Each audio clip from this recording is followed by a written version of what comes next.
agriculture et changement climatique.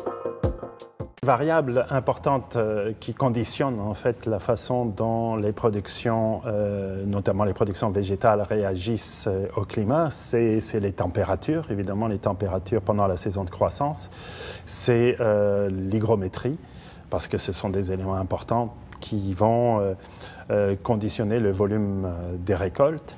Et en ce qui concerne les scénarios qui sont produits le plus souvent pour le Québec à l'horizon 2050, on s'attend à une certaine augmentation des températures, on s'attend à un allongement de la saison de végétation.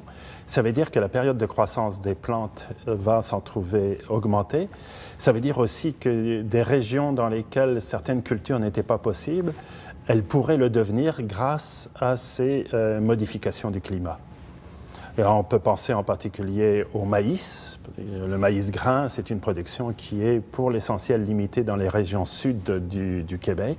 Et bien, son extension géographique pourrait être relativement importante dans le cadre de ces changements climatiques.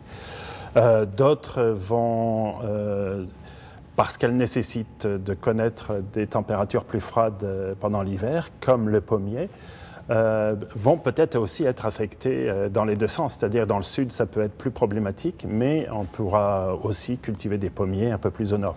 Alors voilà un exemple ou des exemples d'impact associés au changement climatique en ce qui concerne l'agriculture. Cette vidéo a été réalisée dans le cadre du 5e symposium scientifique d'Ouranos. Pour en savoir plus sur les impacts des changements climatiques sur la santé, consultez le site internet Mon Climat Ma Santé.